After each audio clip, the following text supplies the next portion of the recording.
Welcome back, Nick. Always fun. So on the menu for you is an elaborate baked potato. It is baked potato. The idea came from lobster thermidor, which is the lobster flesh chopped up, put back in the shell. Yeah. And while we're talking, do you mind doing? I can do that. Part of the joy of coming and staff in the kitchen for me, James, is watching you do all the messy jobs.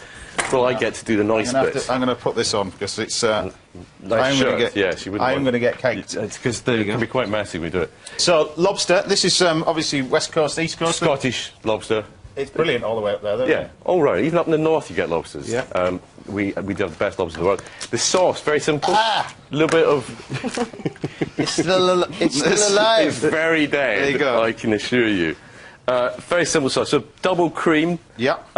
A little bit of mustard, and the mustard helps to thicken the cream up. A little bit of lemon juice, that thickens the cream as well. And then a couple of egg yolks to make sort of like a liaison. Yeah. In there. Because thermidor would be with a bit of mushrooms, bit of bit of mushrooms, brandy. Yeah, all the sort of traditional things. Yeah. So this is a kind of cheats version. It's kind of, you know, we did this.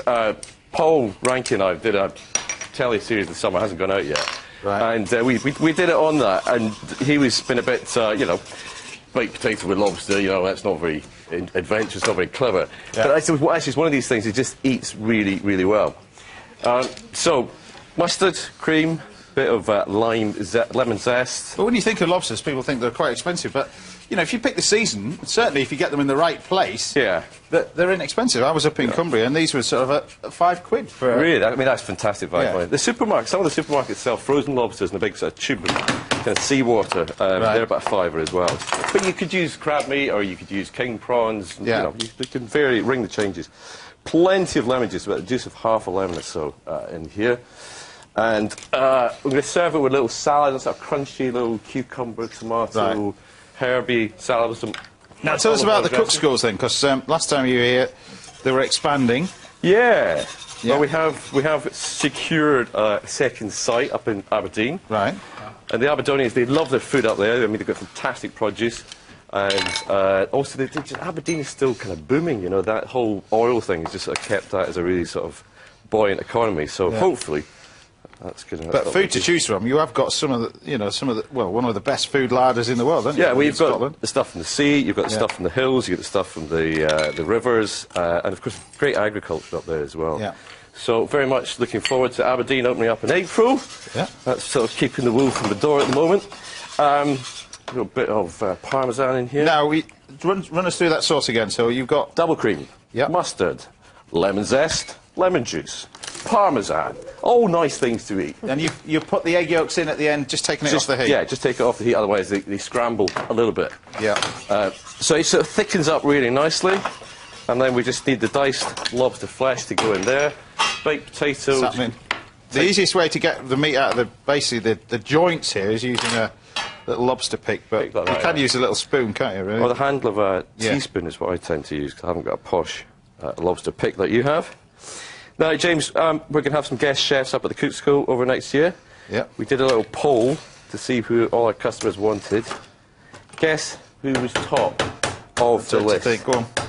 You. Eh? I don't know, something went wrong, I think. We're all pressing the wrong buttons, but... Yeah. So you're going to come up to Scotland again? You've said this because we didn't do this in your house.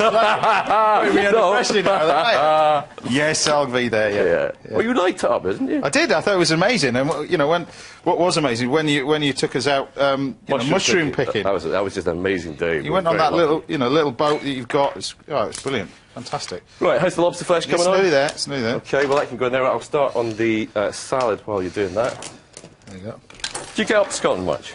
You were at the Good Food Show, weren't you? Yes, I do that. But the Cumbria was where I went the other day, and I was just amazed at, you know, obviously it's just over the water from Northern Ireland. You've got that bank of ocean. Yeah. We're talking about lobsters. It's just, I mean, one of the most rich seafood areas in the world, isn't it, really, in terms of shellfish and Scotland, stuff like that. biggest producer of langoustine in the world, best lobsters in the world. You know, the fish in Scotland is amazing. Peterhead's the biggest fish market in Britain. Yeah. You're spoiled for choice. There you go. So lobster flesh, and then just give that a bit of a stir around, and then we just pile it into the potato skins, a little bit of cheese on top. If you wouldn't mind, grate a bit of parmesan on Now, the here. potatoes that you use there, they're Oh, these are red roosters, so they're a nice sort of floury potato. Grown in Scotland, a Scottish potato, Irish variety, sadly, but grown in Scotland. I mean, what's not to like about this? You know, cream, eggs, cheese, lobster, baked potato. Liking it so far? Yeah, it looks lovely, doesn't it? Yeah. You got the leg there, maybe just pop that on top if you can balance one. Yeah, that's a bit of that. Nice bit. Lovely. I'll leave you to finish off the salad, and I'll grate this over and put it under the grill. Yeah? So salad, bit of cucumber, a little bit of tomato, and some parsley, a little bit of olive oil, and lemon juice as well.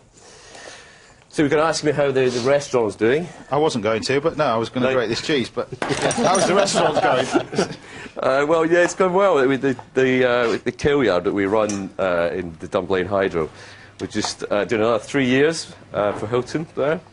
So looking forward to some really good food from that, from that amazing larder that you were talking about that we have in Scotland. Yeah.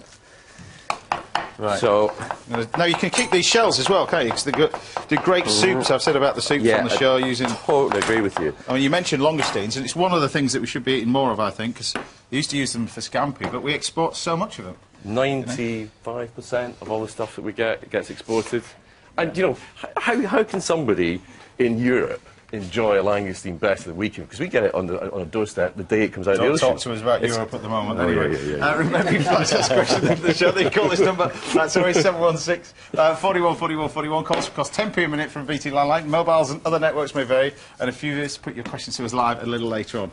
And don't forget, you find Nick's recipe along with all the other studio recipes from today's show at bbc.co.uk/Saturday Kitchen. Right, explain to us what we've got in this salad then. So, just a nice sort of crunchy, sort of fresh salad, because the lobster is very rich with all that cream and cheese and lobster meat.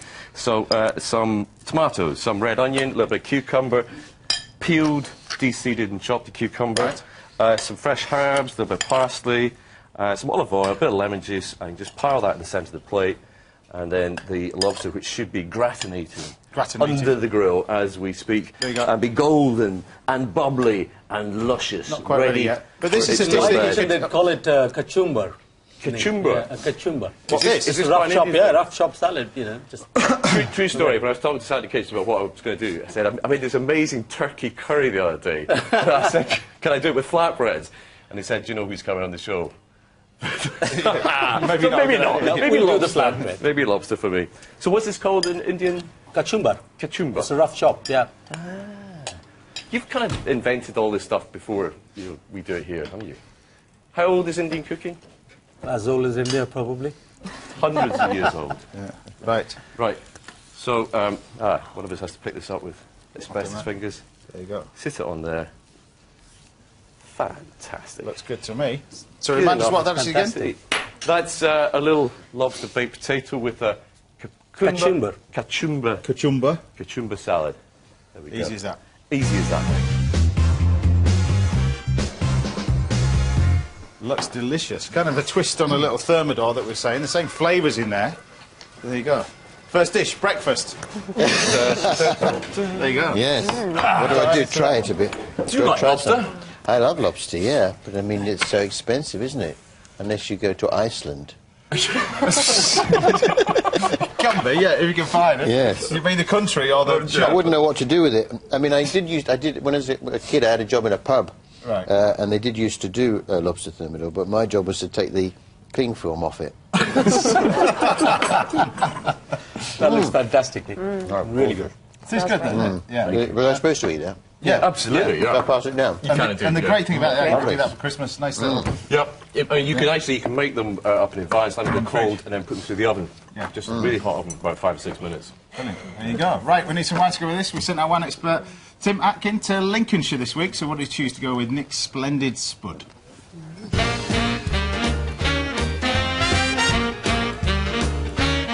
I've just been for a tour of Lincoln Castle, but I'm heading downhill to find some great wines for this week's dishes.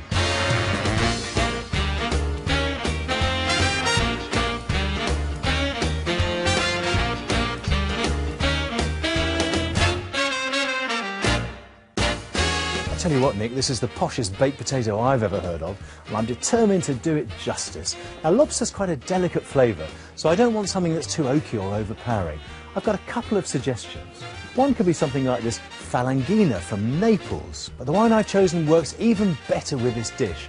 In fact, it's lobster heaven. It's the 2010 Nicolas Potel Vieille Vigne Bourgogne Chardonnay. Some people think that Chardonnay's a bit passé, but there's Chardonnay and there's Chardonnay. And at the price, this is close to the top of the tree. It's made by one of the most exciting young names in Burgundy, Nicolas Potel, from old vines, that's Vieille Vigne, which give the wine extra concentration in the absence of any oak.